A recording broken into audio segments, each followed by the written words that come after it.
We got the nature, we got the universe vids, and we got the Zaza. This just a bet though. This just a bet though. The bar is right here. We finna get real devious right before this. You know we have to. You know we have to. We gotta analyze and emulate every single premises of the video. You feel me, my nigga? Gotta really get in there and understand the premises, the equations, the coordinates. As a matter of fact, before we analyze it, we gotta analyze it all. What is all peepers?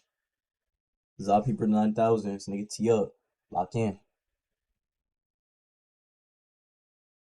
Cheers.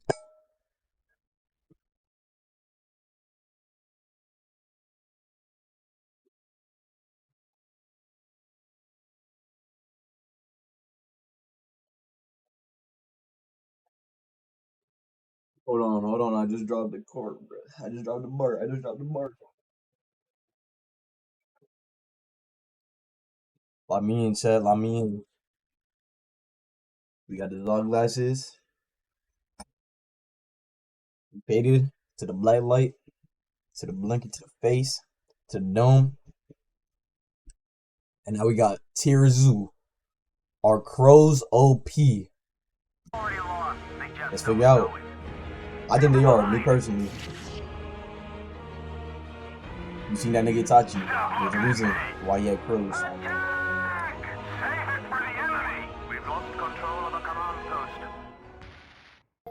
Nigga, let me take these shits off.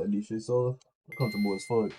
Primates are notorious for their incredibly Still faded, broken though. intelligence stat, which grants them access to incredible advanced techniques such as tool use, coordinated team strategies, and even bartering and trade. But primates are not the only faction in the game with a high intelligence stat. Cetacean, cephalopod, and bird mains also commonly opt not to spec into powerful damage-dealing abilities, and instead invest into leveling up their That big brain ass power dinosaur skill bird tree. is smart as fuck like that? While this does seem like a That risky make it less choice, scary. I'm not gonna leaving lie. the I player thought it more was way vulnerable scarier in before. direct 1v1 combat. Now In that I know they're actuality, smart, this often results in a much less scary. less risky playthrough, as the player's intelligence opens up more options for them to progress that don't require winning in combat. This is especially true of the bird faction, as their ability to fly already allows them to quickly escape most unfavorable combat encounters. Today, we're going to discuss one of the two main intelligence-centered bird builds, the faction that contains crows, ravens, and magpies, the corvid. This video is going to focus mostly on God, crows this is as the an best example, birds. but generally what I say Other in this than video should apply to falcons and most fucking- corvids. First, Other let's than discuss their falcons and eagles, stats, these are the best as well as birds, I'm the not gonna abilities lie. and strategies that exemplify them. We'll begin with their stealth stat, which corvids aren't particularly. Hold on, let's look at the stats. You already know the intelligence. Around 80, 85, somewhere around there. Power, 40. Defense, around like 30, 35. Mobility, you already know that shit gotta be almost max. Right under 80, I'll say 75. HP,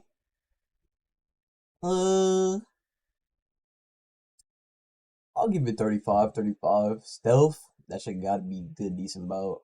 Good, decent amount. 50. 50. excellent in. The most popular corvid skins are either jet black or piebald, neither of which grant the user that strong of a stealth bonus. In fact, in snowy areas, jet black is open, feathers nigga. are actually one of the least effective choices when trying to remain hidden. A dark fuck, appearance it's is snowy. most effective as camouflage at night, but crows and other corvids are not nocturnal builds, so they aren't really gaining this benefit from it. Now, granted, stealth typically isn't all that important for birds, given how agile and vigilant they are. Plenty of other high-tier avian builds, like for example parrots, are arguably some of the least stealthy birds in the game, and they do just fine. You could even argue that corvids are even less stealthy than their black feathers initially appear, as their iridescence actually makes them even easier to see for certain other players, typically other birds. Ultimately, I think it's safe to say I thought stealth stealth is was not gonna an be high, I'm not important gonna part of lie. their That shit is gameplay. nuts. At least nowhere near as Niggas have important zero as it is stealth, for and ambush not predator like me. builds, like an owl.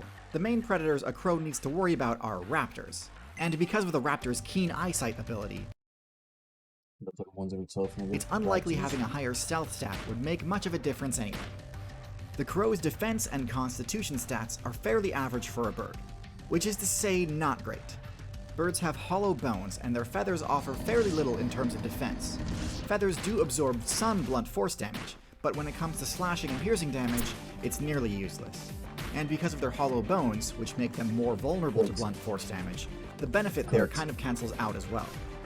Snakes, cats, raccoons, raptors, and dogs all have a high chance of taking a crow out in one hit, so they cannot let their guard down when interacting with any damage dealer builds. Given that their playstyle necessitates taking some risk, pro players definitely wish they had more room for error. Thankfully, their next stat makes it pretty easy to avoid damage. The crow's mobility is a little above average for a mid-sized bird, which is to say, excellent. Birds in general are just extremely agile, both on the ground and in the air, making them extremely hard to land an attack on if they see you coming. Some bird builds, like geese and junglefowl, require significant startup in order to get airborne, meaning that they can't rely on their flight to escape danger if the danger is already right in front of them. Crows are not one of these bird builds, and in contrast, the startup on their flight move has some shockingly broken frame data, and allows them to quickly and easily reposition themselves in basically any direction in 3D space almost instantly. This makes their ability to dodge attacks one of the best in the entire game. I see. So and makes what would normally be fairly dangerous positions, such as right next to a powerful predator, quite safe as long as the Corvid doesn't use any laggy moves. This synergizes well with the Corvid's combat moveset, as we'll discuss in a moment. Corvids are blessed with many high stats, but power is not one of them. Their ability to deal damage is one of the weakest in their weight class, as their only attack option is a simple pecking strike. This move has quick startup and very little end lag, but its damage is egregiously low. Simply attacking with this move will deal minimal damage to anything larger than an insect. Most players will be able to ignore this attack's damage. However, this doesn't mean a crow's attacks are useless. It just means they've got to be clever about how they use them. A well-placed peck can provoke an attack, and if you're able to move out of the way quick enough, the enraged player will end up being forced to lash out at whoever just happens to be nearby, and create an opening for the Corvid player to capture an objective, steal some loot, or escape trouble. It might seem like a jank strategy, but really this is the bread and butter of Corvid gameplay, and can lead to massive swings in advantage. The chance to afflict the enraged status effect scales with the user's intelligence stat, so the reason this strategy works so well is that the Corvid's intelligence stat is ridiculously high for a non-primate build. Corvids are tied with parrots for the highest intelligence stat in the entire avian faction. And in addition to enabling the goading strike moveset, having high intelligence grants Corvids access to a lot of other powerful techniques too, including the ability to use tools. Tool use is one of the most notoriously powerful abilities in the entire game, and in crows this is no less true. By using hook-shaped wooden sticks, crows can score kills on grubs that are normally safe from everything except for woodpecker attacks. And given how many expensive niche perks woodpeckers need to spec into in order to perform these sorts of drilling attacks, the ability to bypass all of that investment while still gaining the same rewards is a huge boon to the crows. But high intelligence has far more benefits than just allowing crows to copy the success of hyper-specialized builds. Arguably the most important benefit is team tactics. This is what allows baboons to fight off lions, what allows ants to bring down tarantulas, and what allows wolves to prey upon bison. When crows work together, they can capture territory and control points of interest that they'd otherwise be helpless to defend. They can even rescue each other from what would otherwise be guaranteed lethal attacks, using a tactic called mobbing. Mobbing is a strategy most commonly seen in birds, consisting of bombarding a single target with a barrage of both physical and sonic attacks. On their own, these would be easy to shrug off, but when you're getting pecked at and screeched at from all directions at once, it inflicts heavy physical and psychic damage. This is what allows social corvids, like magpies and crows, to successfully chase away predators several times their size. Ravens, on the other hand, tend not to really need the help, as they're large enough to handle most opponents one-on-one, but can still team up in order to lock down a good source of carry-on.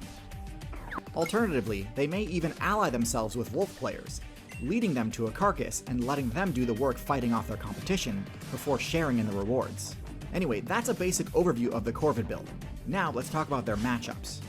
The Corvid matchup chart is heavily dependent on how effective their goading strike and mobbing techniques are against a given target. Luckily, because of how high the Corvid's intelligence stat is, the list of targets goading strike works against is quite long. It is best against builds with lower intelligence stats. things like vultures, things like reptiles, and things like rodents. What's more, this technique even works on one of the Corvid's two primary threats, feline builds. Deadly as cats are, they're often quite reactive and easily aggroed, so Goading Strike is the perfect tool to redirect their ferocity. This move is admittedly less effective against the Corvid's other main concern, raptors. However, thankfully the mobbing technique is quite effective against raptors, so for both of their main threats, the Crow players have options. The only builds these techniques aren't that effective against are other high intelligence builds, such as monkeys and parrots. Because of their extremely strong social bonding and top-tier intelligence, parrots are highly resistant to psychic damage and do not turn on each other easily. In fact, when pestered by a Corvid, they are likely to defend each other fiercely using their own, more powerful beaks and louder shrieks. Hey man, what's up? Cash rapping on everything you buy, you understand? What? Listen, there's a good chance somebody's trying to hack your website right now. You gotta make sure you're covered. Look at my face. One-on-one, they're fairly evenly matched, so it tends to just come down to size. But in groups, Corvids tend to have difficulty forcing parrots away from an objective. As for monkeys, their higher HP allows them to more easily ignore the pecking attacks of a crow, and they're used to getting their tails tugged all the time by their own party members, so a crow doing it is unlikely to provoke a punishable response. Crows and parrots have an interesting dynamic. I've said in previous videos that I believe parrots to be the more viable build. They have higher dexterity with their beaks, their sonic shriek attack is incredibly effective, they're more social, and arguably more intelligent even. And yet, of the two most intelligent bird builds, there's no denying that in the city biome, Corvids are much more successful. I think the reason for this is that even though parrots are— That nigga just stole his fucking baby, look! Corvids are much more successful. What the fuck? I think the reason for this is that even though parrots are indeed more powerful on their own, and are better at using most tools than crows are better at using the most important tools, other players. From provoking attacks and redirecting aggression, to using passing vehicles to deal damage for them and unlock high-value loot, Corvids are the best of the best when it comes to using other builds' strengths to cover for their own shortcomings. And if the human build's dominance is any indication, co-opting the strengths of less intelligent builds is one of the strongest strategies you can possibly execute in the game. And it's for this reason that Corvids sit proudly in S tier. Speaking of builds with a high success rate within the city biome, another creature that thrives in cities is the centipede. With their quick, twitchy movement and flat shape, they have no trouble weaving through all of the nooks and crannies. Bro, one time, on everything, nigga, on everything. My parents keep on lying to me and they're saying that it's not true, that it wasn't there, it was nothing. But nigga, on everything, I had like a baby one of these crawling in my ear when I was sleeping, bro, back in Jersey, nigga. In the same room with my brother, we shared a room. And I just woke up in the middle of the night screaming because I felt something crawling in my ear. I fucking picked out my ear, nigga. I think I split his body in half. I don't know what the fuck happened. I might have got him out or I might have split his body in half. But then I kept on fucking digging my finger in there. And after I did it like 10 times, I started like screaming and like fucking shaking my head. And, like, well, no, I was always screaming, but like I was screaming throughout it, but I was like shaking my head. I was a little ass nigga, like, mind you, like that shit was like when I was like fucking 8, probably 12, like 6, 8, 6. Like I don't even know, 8. I think it's 8, 7, some shit like that. 8, 7, 6, some shit like that. That shit was nuts, nigga. I swear to this day. Is common in urban environments. This is the subject of my next video, which will be out on YouTube in a month or so. However, if you'd like to watch that video right now, you can access it a month in advance on— Nobody want the early access, my nigga. Listen to me. Listen well. You have no enemies. No one does. There are no enemies. No one out there deserves to be hurt. No one at all.